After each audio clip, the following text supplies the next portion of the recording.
Hello दोस्तों, स्वागत है आपका अपने यूट्यूब चैनल एग्जाम गाइडर में। हम पढ़ रहे थे मैथमेटिक्स। ये हमारा प्लांट ऑपरेटर के लिए प्रैक्टिस सेट नंबर 5 है। इसमें हम पढ़ेंगे कॉम्प्लेक्स नंबर, और इससे पहले 4 प्रैक्टिस सेट बन चुके हैं। हर टॉपिक पे आप प्लीज़ अगर उनको देखें, आपको अच्छा लगेगा। उसके बाद ये प्लांट ऑपरेटर का जो NFC का जो एग्ज़ाम हुआ था, उसका पेपर सोल्यूशन मैंने करा रखा है, वो भी डिस्क्रिप्शन में लिंक दे दूँगा, वो भी आप देख सकते हैं। तो हम शुरू करते हैं।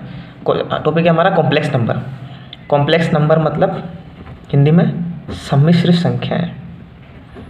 संख्याएं कितने प्रकार की होती है? संख्याएं 3 प्रकार की होती हैं, रियल नंबर और अवास्तविक, जो रियल नहीं है। ठीक है, अवास्तविक, एक वास्तविक, एक अवास्तविक, और एक होती है सम्मिश्र, जो इन दोनों के मिश्रण से बनती है। ठीक है, हम क्वेश्चन करते हैं। तो क्वेश्चन है हमारा Z1 हमारे पास है A प्लस, इसको बोलते हैं आयोटा। क्या होता है आई? इसको बोलते हैं आयोटा। ठीक है, इस आयोटा का मतलब होता है √-1। ठीक है ना। तो हमारा पहला क्वेश्चन है Z1 = 1 प्लस आयोटा B, और Z2 है हमारा C प्लस आयोटा D। तो हमारे को Z1 प्लस Z2 निकालना है। तो हम इनका सम्मिश्र संख्याओं का योग कैसे करते हैं सीखेंगे। तो Z1 प्लस Z2 क्या हो जाएगा दोस्तों?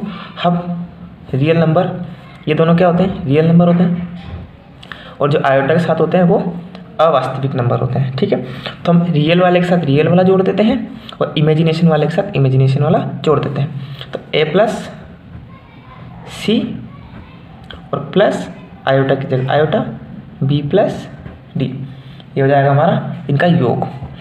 ये अगर घटाना हो तो जगह अपन माइनस कर देंगे, तो A minus C plus iota B minus D हो जाएगा। ये हमारा Z1 माइनस Z2 हो जाएगा। ठीक है दोस्तों, इसके बाद अगले पे आते हैं हम। इनका गुणा करना हो तो Z1 इंटू Z2 करना है, मतलब A plus iota B into C plus iota D करना है। तो इनके गुणा में क्या करते हैं हम? सबसे पहले करते हैं दोस्तों इन दोनों को गुणा, AC माइनस, अब करते हैं इन दोनों को गुणा BD। ठीक, ये हमारा होगा रियल नंबर। इसके बाद लिखते हैं दोस्तों plus iota AD plus BC, यानी अब की बात इन दोनों को करा और इन दोनों को करा। तो आप याद रख लें थोड़ा सा,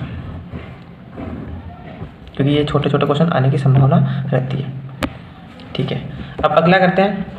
प्लस हो गया, माइनस हो गया, मल्टीप्लाई हो गया, अब डिवाइड कर लेते हैं। तो डिवाइड करने का थोड़ा सा इससे जाता है, थोड़ा सा हार्ड पड़ता है हल्का सा। तो Z1 क्या हो गया? 6 प्लस 3 आयोटा, आयोटा 3 के पहले लिखो, 3 के बाद लिखो, कोई दिक्कत नहीं है। Z2 क्या हो गया? 2 प्लस आयोटा। आप जरूर वीडियो पूरी जरूर देख लेना दोस्तों, बाकी और कोई दिक्कत नहीं, वीडियो देख लोगे पूरी, आपको बहुत अच्छी तरीके से समझ में आ जाएगा। पूरा आपका कॉम्प्लेक्स नंबर पूरा टॉपिक क्लियर हो जाएगा। और फिर भी आपको कोई डाउट रहता है तो आप कमेंट बॉक्स में कमेंट कर देना। ठीक है, मैं जवाब दे दूँगा। अब क्या करते हैं हम? इसको तो बाहर ले लेते हैं। ठीक है, इसको हम अंदर ही रख लेते हैं। ठीक है, अब यहाँ पर हमको क्या करना पड़ता है दोस्तों? जब भी भाग करते हैं तो हमको नीचे वाले का परिमेयकरण करना पड़ता है। परिमेयकरण करना पड़ता है मतलब नीचे वाले का जो साइन है उसको चेंज करके ऊपर और नीचे गुणा करना पड़ता है। कर लेते हैं हम। ऊपर गुणा करेंगे तो क्या आ जाएगा?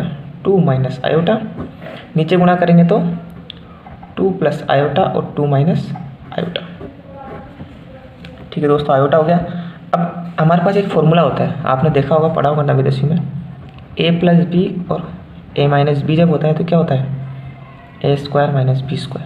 तो यहाँ पर भी देखो A plus B 2 plus iota और 2 माइनस आयोटा हो रहा है, तो इसको भी हम लिख देंगे। तो क्या हो जाएगा? यहाँ कर देते हैं 6 प्लस 3 आयोटा अपना ऐसा कैसा ही है। ठीक है, ऊपर अपना 2 माइनस आयोटा ऐसा कैसा है। ये क्या हो जाएगा? 2 का स्क्वायर क्या होता है? 4 माइनस आयोटा स्क्वायर। अब देखो दोस्तों, मैंने क्या बताया था? आयोटा की वैल्यू कितनी होती है? √-1। अगर मैं इसका स्क्वायर कर दूँ दोनों तरफ, तो आयोटा स्क्वायर की वैल्यू कितनी आ जाएगी? -1।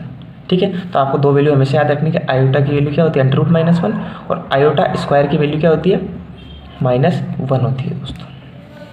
ठीक है, अब करते हैं अगला। आयोटा स्क्वायर की जगह मैं क्या रख दूँगा? -1 रख दूँगा।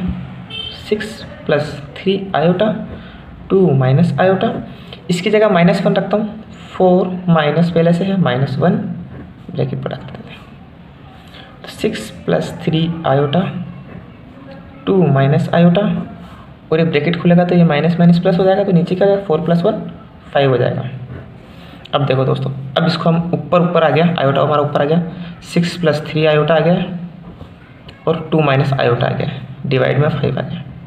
अब हमारे पास क्या सिचुएशन बन गई है, Z1 × Z2 वाली मल्टीप्लाई वाली, एक सम्मिश्र संख्या दूसरी सम्मिश्र संख्या से मल्टीप्लाई होगी।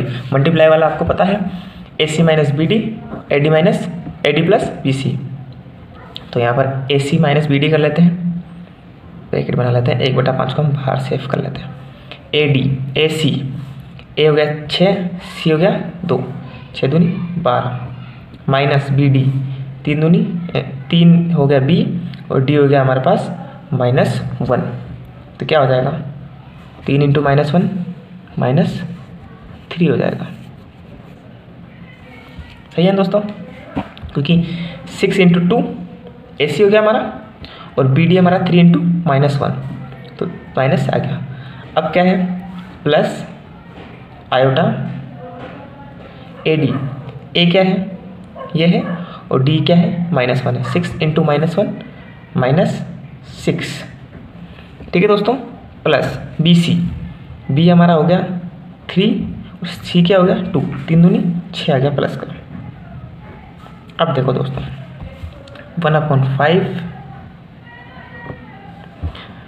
ये माइनस माइनस प्लस होएगा, 12 और 3 15 हो गया, ये माइनस का आयोटा प्लस का आयोटा क्या होगा 0, तो वैल्यू क्या आ गई हमारे पास 5 × 15 3। ठीक है दोस्तों, इसको अब सम्मिश्र संख्या के रूप में लिखेंगे तो क्या लिख देंगे 3 पर प्लस आयोटा 0, ऐसे लिख दो।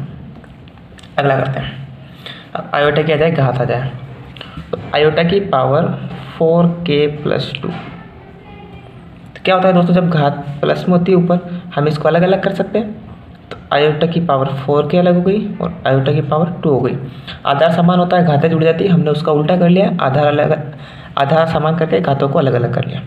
अब देखो इस आयोटा की पावर 4k को मैं ऐसे लिख सकता हूँ, आयोटा की पावर 2 की पावर 2k, 2 दूनी 4 वैसे भी हो जाएगा, ये आयोटा की पावर 2 अलग से है। आयोटा स्क्वायर क्या होता है, हमने बताया था पहले, आयोटा स्क्वायर क्या होता है, आयोटा स्क्वायर होता है -1 होता है, तो आयोटा स्क्वायर की जगह -1 रख देता हूँ मैं, तो -1 की पावर 2k -1, ठीक है दोस्तों। अब देखो किसी भी माइनस वाली संख्या की घात जब सम संख्या हो तो माइनस क्या होता है प्लस में चेंज हो जाता है। अब यहाँ पर 2 से मल्टीप्लाई हो रहा है, मतलब ये सम संख्या है, तो ये क्या हो जाएगा 1 हो जाएगा, और ये -1 रहेगा, तो आंसर क्या हो जाएगा -1 हमारा आंसर हो जाएगा। अगला है आयोटा की पावर 35। अब आयोटा की पावर 35 करने के लिए भी अपन को ऐसे ही घात को तोड़ना पड़ेगा, तो हम कैसे तोड़ सकते हैं कि आयोटा की पावर 35 है तो 17 दूनी क्या होती है 34 होता है, तो मैं कोशिश करता हूँ आयोटा स्क्वायर 17 दूनी 34 हो गई, क्या बच गया 1 बच गया, तो मैंने इसको इस तरीके से तोड़ा कि आयोटा की पावर 34 + 1, 34 मेरे इधर हो गए। अब 1 को क्या कर दूँगा मैं आयोटा छोड़ दूँगा, आयोटा की पावर 1 हो गया, कोई दिक्कत नहीं है, लगाओ नहीं लगाओ 1 लगा देते हैं चलो। अब आयोटा स्क्वायर की वैल्यू क्या होती है -1 की पावर 17 आयोटा। अब घात क्या है विषम संख्या है, और विषम संख्या होती है तो माइनस नहीं हटता है, ध्यान रख लेना, सम संख्या होगी तो हटा देता हमने, विषम संख्या है नहीं हटेगा, तो -1 आयोटा, तो क्या हो जाएगा माइनस आयोटा, ये क्या हो जाएगा इसका आंसर हो जाएगा दोस्तों। अगला क्वेश्चन करते हैं, ये सब बहुत ही इंपॉर्टेंट क्वेश्चन है, ये मैं इस तरीके से क्वेश्चन उठा के लाया हूँ ताकि आपका पूरा टॉपिक क्लियर हो जाए, हर क्वेश्चन अलग अलग टॉपिक से, वो भी डिटेल में। z क्या है हमारा a + आयोटा भी है, तो इसका संयोग में ज्ञात करो, संयोग में कंजुगेट, तो संयोग में कैसे ज्ञात करते हैं, कुछ नहीं करना है, ये इसका संयोग में हो गया, ठीक है। तो संयोग में कैसे निकालेंगे, बीच वाले का साइन चेंज कर देगा, संयोग में ऊपर बार आ जाता है ना, z bar = a - iota b हो जाएगा।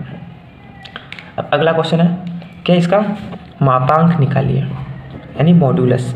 तो मापांक कैसे निकालते हैं, मापांक को पहली बार हम इंडिकेट करते हैं मोड जेड से, इसका फॉर्मूला हो जाएगा आपका √a² plus b²।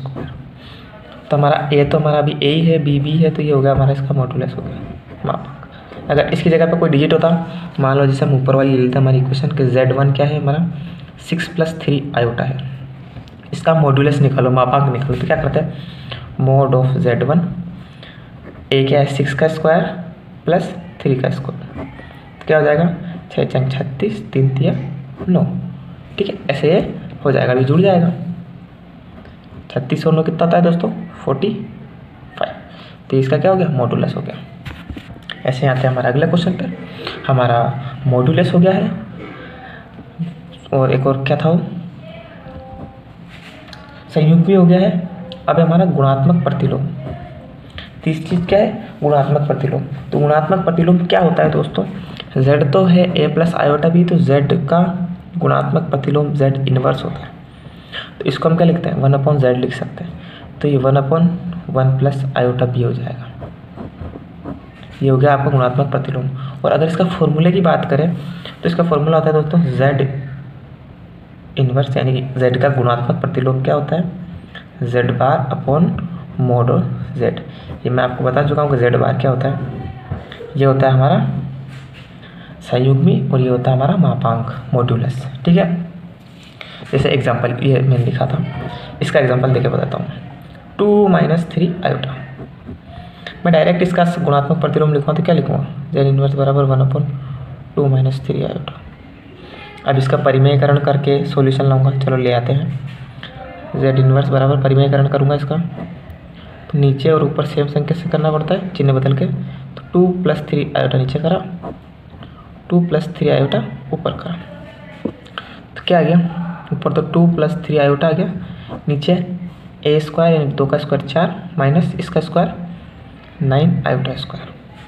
Iota square की वैल्यू क्या होती है, -1, यहाँ पुट कर देंगे -1।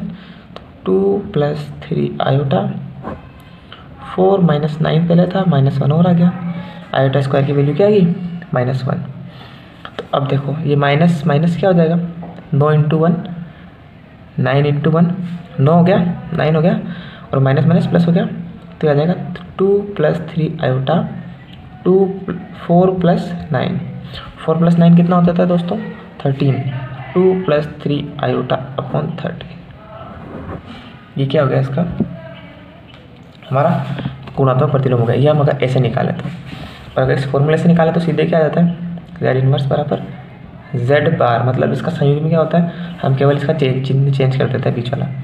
तो इसका संयुग्मी क्या होगा 2 + 3 आयोटा, और मॉडुलस कैसे निकालते हैं, √a², 2 का स्क्वायर प्लस b क्या है 3 का स्क्वायर, 2 का स्क्वायर 2 दूनी 4, 3 का स्क्वायर 9, 9 3 9 4 9 4 कितना हो जाएगा दोस्तों 9 और 4 हो जाता है हमारे पास 13। ठीक है, ये मॉडुलस का स्क्वायर होगा। ठीक है दोस्तों, ये मॉडुलस का स्क्वायर होगा। तो अब इस मॉडुलस का स्क्वायर करूँगा तो √13 है, तो ये क्या रह जाएगा 13 रह जाएगा। तो अब यहाँ पर इस 13 ऐसा कैसे रख दूँगा, ये हमारा इसका फॉर्मूला में मॉडुलस पे स्क्वायर आएगा दोस्तों, ध्यान रखना इस बात को। अब अगला क्वेश्चन आ गया, ये थोड़ा इम्पोर्टेंट है, मापांक, कोणांक और संयुग्मी। मापांक तो मॉडुलस अभी अपन ने देखा है, तो कोई दिक्कत वाली बात नहीं। मोड z -1² प्लस -√3 का स्क्वायर, क्योंकि ये संख्याएं क्या है माइनस में माइनस में, तो क्या हो जाएगा मापांक हमारा मोड z हो जाएगा 1 का स्क्वायर 1, √3 का स्क्वायर 3, √4, तो मोड z क्या हो गया 2 हो गया। ये तो हमारा क्या मापांक। अब बात आती है संयुग्मी की। संयुग्मी में हमने पढ़ा इजी है, z बार बराबर कुछ नहीं, बीच वाले का चेंज करना है, आयोटा √3, ये हो गया संयुग्मी। अब बात आती है कोणांक की। तो कोणांक क्या होता है दोस्तों, तो कोणांक होता है tan θ = mod of b/a। ये फॉर्मूला याद रख लेना, एक ये वाला फॉर्मूला, एक ये वाला फॉर्मूला, बहुत इंपॉर्टेंट। तो b क्या हो जाएगा यहाँ पर देखो, tan θ = b क्या हो गया माइनस का √3 और माइनस का 1, tan theta is equal to √3 हो गया दोस्तों, √3 हो गया। अब √3 की वैल्यू क्या आएगी, 10 के अंदर √3 किस पे आता है, π/3 पे, तो थीटा की वैल्यू क्या आ जाएगी, π/3 आ जाएगी। यह है थीटा, ठीक है। अब हमारा कोणांक थीटा है, पर क्या है कि एक प्रॉब्लम आती है दोस्तों, इसको बोलते हैं हम r cos थीटा, है ना, और इसको लिखते हैं हम r sin थीटा। जब इनका ध्रुवीकरण करते हैं तो अब देखो कोस माइनस में आ रहा है और साइन भी माइनस में आ रहा है, तो साइन और कोस ऐसा कौन सा क्वाड्रेंट है जिसके अंदर माइनस में आते हैं, तो इसके लिए आपको याद होना चाहिए, पिछली क्लास में हमने करा था ये ऑल, इसमें सारे क्या होते हैं पॉजिटिव, इसमें साइन पॉजिटिव होता है, इसमें टेन पॉजिटिव होता है, क्या होते हैं पॉजिटिव होते हैं, sine cos tan cosec sec cot सब। इसके अंदर साइन और कोसेक होते हैं केवल पॉजिटिव, इसके अंदर टेन और कोट, इसके अंदर कोस और सेक। अब देखो हमारे को कोस चाहिए माइनस में, तो यहाँ पर तो कोस क्या होगा पॉजिटिव होगा और यहाँ पर भी पॉजिटिव होगा, ठीक है। कोस तो पॉजिटिव हो गया, अब हमको कोस के साथ साथ कोस तो यहाँ पर माइनस हो जाएगा, यहाँ पर माइनस हो जाएगा। अब हमको कोस के साथ साथ साइन भी माइनस चाहिए, साइन यहाँ पॉजिटिव है यहाँ पॉजिटिव है, तो यहाँ पर दोनों आएंगे तो साइन और कोस पॉजिटिव नेगेटिव होंगे, तो ये कौन सा क्वाड्रेंट हो गया, थर्ड क्वाड्रेंट हो गया दोस्तों। और थर्ड क्वाड्रेंट में हम जब भी होते हैं तो इस थीटा को क्या करते हैं कि थीटा हम जब भी निकाल देते हैं हम इसको -π प्लस थीटा कर देते हैं। हमारा π/3 आंसर आया था, इसलिए हमने -π प्लस π/3 कर दिया, तो ये -2π/3 हमारा कोणांक आ जाएगा, ठीक है। अगर फर्स्ट क्वाड्रेंट में है तो आपका जो आया वो आंसर है, सेकंड क्वाड्रेंट में है, देखो लिख देता हूँ मैं, फर्स्ट में है तो थीटा ही आंसर है, सेकंड में आ गया तो हम इसको π - थीटा कर देंगे, थर्ड में आ गया तो -π प्लस थीटा कर देंगे, ठीक है। चलो दोस्तों अगला करते हैं, ये भी इम्पोर्टेंट है। Question number 8, z is equal to 1 + i/√3 का ध्रुवीय निरूपण। ध्रुवीय निरूपण ये क्या होता है, अभी मैंने इससे पहले बताया था, 1 को क्या बोलेंगे r cos थीटा वास्तविक वैल्यू, और ये √3 हो जाएगी, क्या हो जाएगी r sin थीटा होती है, ठीक है। अब देखो, अब इन दोनों से मैं r कैसे निकाल सकता हूँ, ये मेरे को निकालना चाहिए और आपको बनाना चाहिए। मैं क्या करूँगा, इन दोनों का स्क्वायर कर दूँगा, मैंने इधर भी स्क्वायर कर दिया दोनों पक्षों में, ठीक है कर दिया, इधर भी कर दिया, ठीक है। तो स्क्वायर करा था तो इसका क्या गया, √3 का स्क्वायर 3 आ गया, और r का r² साइन थीटा का साइन थीटा स्क्वायर आ गया। अब मैंने क्या करा दोस्तों, इन दोनों समीकरणों को जोड़ दिया तो r² cos² theta plus r² sin² theta इधर आ गया, और 3 + 1 इधर आ गया। अब देखो इसमें मैंने r² कॉमन ले लिया, तो r² हटा तो क्या बचा cos² थीटा, इधर से r² हटा तो क्या बचा sin² थीटा, बराबर 3 + 1 क्या हो गया 4 हो गया। अब देखो r² हम जानते हैं cos² theta plus sin² theta क्या होता है 1 होता है, तो इसकी जगह क्या जाएगा 1 आ जाएगा, बराबर 4। तो r की वैल्यू क्या आ गई √4, यानी कि 2 आ गई हमारे r की वैल्यू, r की वैल्यू 2 आ गई है। अब यहाँ पर हमको क्या निकालना पड़ेगा, आपको पहले बता दो ध्रुवीय निरूपण क्या होता है।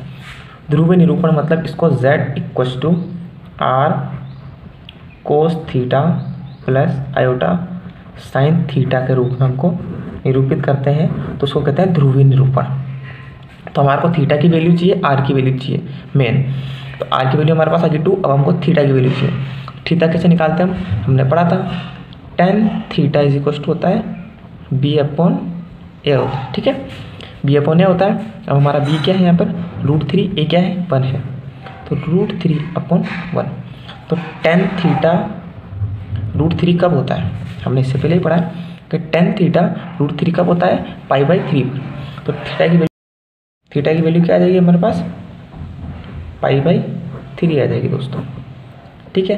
अब थीटा की वैल्यू हमारे पास π/3 आ गई है, तो थीटा की वैल्यू भी आ गई। अब देखो क्वाड्रेंट देखना जरूरी है, cos थीटा है पहले बता चुका हूँ, और ये r sin थीटा है, ये भी पॉजिटिव ये भी पॉजिटिव है, तो दोनों पॉजिटिव कब होंगे फर्स्ट क्वाड्रेंट में। और मैंने बताया था फर्स्ट क्वाड्रेंट में केवल हम डायरेक्ट थीटा ले लेते हैं, तो थीटा हम क्या ले लेंगे π/3। तो हमारी इक्वेशन क्या बन जाएगी, r की जगह 2 cos π/3 प्लस आयोटा साइन π/3। ये हमारा क्या हो जाएगा, आंसर हो जाएगा दोस्तों। ठीक है, अगला क्वेश्चन करते हैं। ये हम पहले बहुत कर चुके हैं। क्वेश्चन नंबर 9, x² + 2 = 0 है, तो x² बराबर क्या हो जाएगा, -2 हो जाएगा। जब हम इधर स्क्वायर हटाते हैं, दोनों तरफ हमने वर्गमूल कर दिया। ठीक है, तो √(x²) √(-2), और -2 का हम करते नहीं थे, हम कहते थे कि ये अवास्तविक संख्या है, अवास्तविक कहते थे। पर हम इधर जब समिश्र संख्या में आएंगे तो इसको सॉल्यूशन करेंगे, तो स्क्वायर से अंडर रूट कट जाता है, तो ये x बचा। अब देखो ये -2 आया ना, अब हम क्या जानते हैं कि आयोटा बराबर क्या होता है, √-1 होता है। तो मैं इसको ऐसे लिख सकता हूँ ना, √2 × √-1, तो क्या हो जाएगा, √2 आयोटा हमारा आंसर हो जाएगा दोस्तों। ठीक है, वीडियो पूरा देखने के लिए धन्यवाद। ऐसे ही जुड़े रहें अपने चैनल से। प्लांट ऑपरेटर्स या फिर वर्क असिस्टेंट वीडियो सबकी मैथ की मैं वीडियो लाऊंगा धीरे धीरे। धन्यवाद। अच्छा लगे तो लाइक, सब्सक्राइब और शेयर कर देना दोस्तों।